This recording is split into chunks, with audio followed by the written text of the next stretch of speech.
అందరికీ నమస్కారం. Welcome to icon politics. నమస్కారం బాలకోటే గారు. నమస్తే శ్రీ గారు.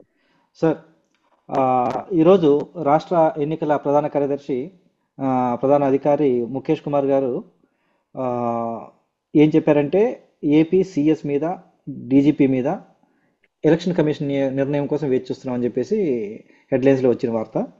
సో ఎలా చూడాలంటారు? అంటే ఆ, ఇంకా దీని మీద అంటే మామూలుగా అయితే ఇంతకుముందు అయితే సింపుల్గా ఏ వివరణ లేకుండా కూడా మార్చేశారు ఇంతకుముందు గత చరిత్రలో. కానీ ఇప్పుడు ఆ, జరిగిపోయిన తర్వాత 4-5 రోజులైనా కూడా ఇంకా వేచి చూస్తున్నాం అని చెప్పేసి అంటే ఎలా చూడాలంటారు? ఇప్పటికీ అధికార వ్యవస్థ, పోలీస్ వ్యవస్థ మొత్తం అధికార పార్టీకి సపోర్ట్గానే ఉంది. మిగతా కొన్ని వ్యవస్థలు కూడా అలాగే సపోర్ట్ చేస్తున్నాయి. ఇంకా ఆ, ఎలక్షన్ కమిషన్ నిర్ణయం తీసుకోకపోవడానికి కారణం ఏంటి? తర్వాత రాబోయే వాళ్ళు ఎలా ఉండబోతారు? కాస్త మీ విశ్లేషణ చెప్పండి సార్. శ్రీ గారు నమస్కారం. ఎన్నికల ప్రక్రియకి ముందు కానీ ఎన్నికల ప్రక్రియ ప్రారంభించిన తర్వాత కానీ ఆంధ్రప్రదేశ్లో అత్యంత వివాదాస్పదమైన అధికారులు ముగ్గురు. ఒకటి సిఎస్ జవహర్ రెడ్డి. సిఎస్ జవహర్ రెడ్డి గారు ఎందుకు మనం అగౌరవపరచాలి ఆయన్ని, పెద్ద ఆయన్ని. రెండు, డీజీపీ కసిరెడ్డి రాజేందర్ రెడ్డి గారు. ఈయనకు బాగా కసి ఉంటుంది కడుపులో. ఎంత కసి ఉంటుందంటే జగన్మోహన్ రెడ్డి గారి మీద ఎవరు ఏ మాట మాట్లాడినా వాళ్ళంతా చూస్తాడు ఆయన. కడప అలాంటి కదా సార్? కసి ఉంటుంది. కడప కదా సార్? కడప కాబట్టి కడుపులోనే పెట్టుకుంటాడు కసి. మూడు, ఇంటెలిజెన్స్ అధికారి ఆంజనేయులు, సీతారాం ఆంజనేయులు గారు. అంటే వీళ్ళు ముగ్గురు వివాదాస్పదమైన వ్యక్తులు.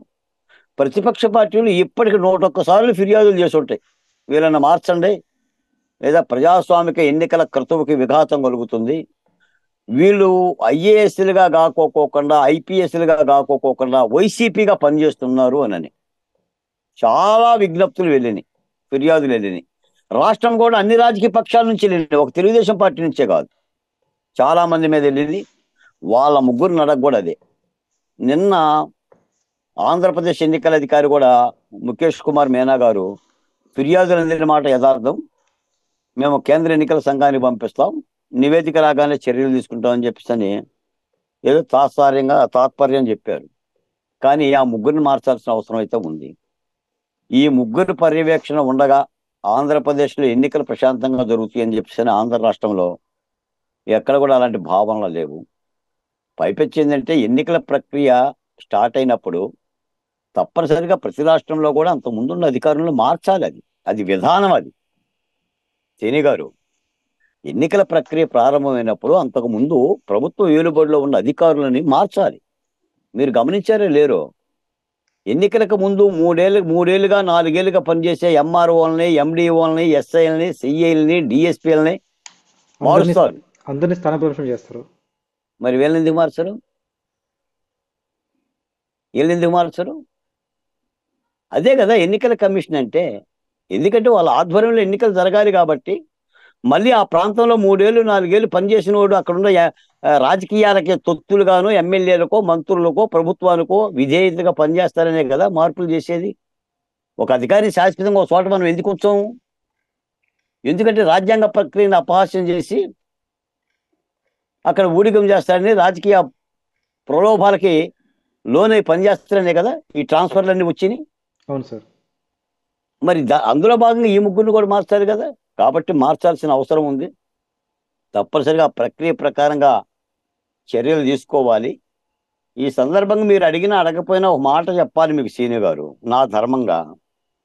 ఇదిగోండి, పిడికెడు ఆత్మగౌరవం కోసం ఆంధ్ర రాష్ట్రం అంతా కూడా దళితుల యొక్క మాట, దళితుల యొక్క శ్వాస, దళితుల యొక్క రక్తపు మరకలు లేకుండా ఎన్నికలు ఇవ్వండి.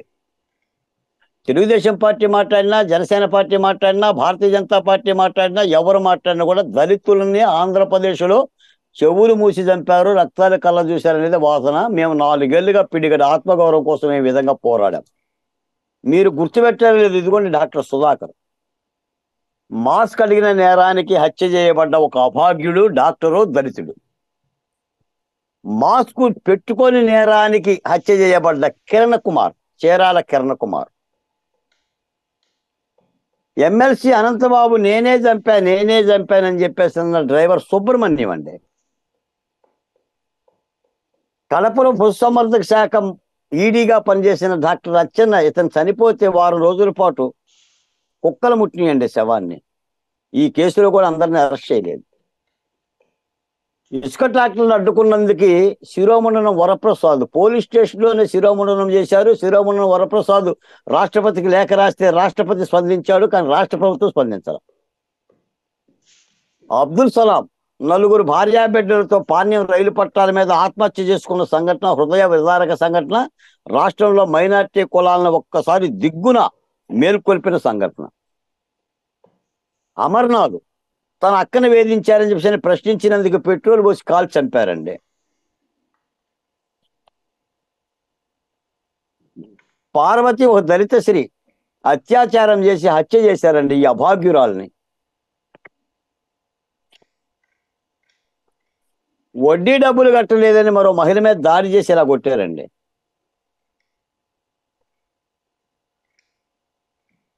ఇది కూడా ఒక మైనార్టీ మహిళ మీద అత్యాచారం, మరో మైనార్టీ మహిళ మీద అత్యాచారం. ఆఖరికి మేము చేసిన ఉద్యమానికి అమెరికాలో ఉన్న తానా మహాసభల్లో కూడా అమరావతి బహుజన జేఏసీ ఆధ్వర్యాన మా పిడికిడి ఆత్మగౌరవ నినాదాన్ని పట్టుకొని యలమంచిల ప్రసాద్ గారు వీళ్ళందరూ కూడా కలిసి మాకు సంభిగానం చేశారు. ఇది పిడికిడి ఆత్మగౌరవం కోసం మేము చేసిన పోరాటం. వెరసిప్పు నేను చెప్పేది ఏంటంటే సీని గారు, ఈ చచ్చిపోయిన వాళ్ళందరూ కూడా దళితులే. ఇప్పుడు జరుగుతున్న ఎన్నికల ప్రక్రియలో ఈ దళితులకు సంబంధించిన వారసత్వంగా, ఈ దళితులకు సంబంధించిన ప్రాతిపదిక కలిగిన ప్రతినిధులుగా ఎన్నికల్లో మీకెవరైనా దళిత నాయకుడు కనిపించాడా? వైసీపీ దాష్టీకాల గురించి ఈ ఎన్నికల్లో ప్రజలకు చెప్పి వైసీపీని ఓడించాల్సిన బాధ్యత గురించి విడమర్చి చెప్పడానికి ఈ సామాజిక కులాల తరపున ఉద్యమకారులుగా కానీ దళిత ప్రతినిధులుగా కానీ మీకు ఎక్కడైనా కనిపించారా? కనిపిస్తే వాళ్ళ పేరు చెప్పండి, నేను కూడా పలకరిస్తా.